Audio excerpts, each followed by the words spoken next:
Jessica, during this 2-year investigation, special counsel Robert Mueller hired 19 lawyers, about 40 FBI agents and investigators, executed 500 search warrants and interviewed some 500 witnesses.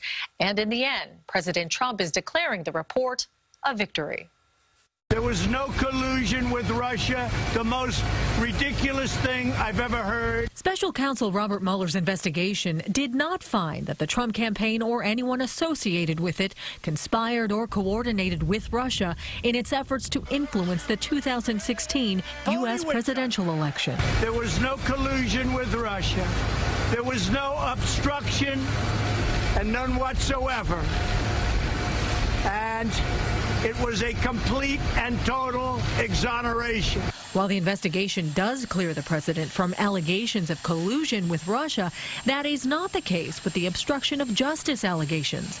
Attorney General William Barr summarized the report in a letter to lawmakers, quoting Mueller as writing, "While the report does not conclude that the president committed a crime, it also does not exonerate him." Mueller left it up to the Attorney General to determine if the evidence collected constituted a crime. Barr said he and Deputy Attorney General Rod Rosenstein determined the evidence was insufficient to establish Mr. Trump obstructed justice. President Trump is wrong.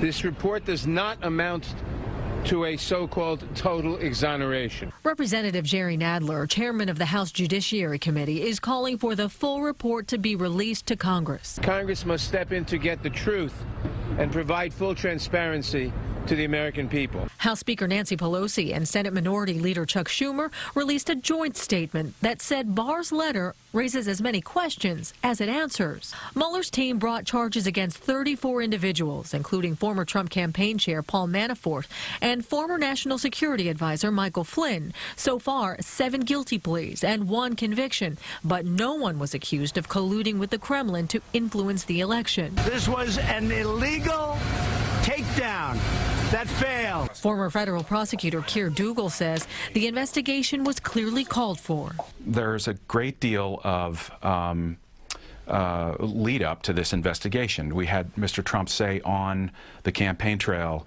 if you're listening, Russia, please find Hillary's emails. We've had multiple touch points that seemed to raise questions that required a thorough investigation, which is what Mr. Mueller has done. Attorney General Barr says he plans to release as much of the report to the public as is consistent with the law. He did make it clear the report doesn't recommend any further indictments. Jessica. All right.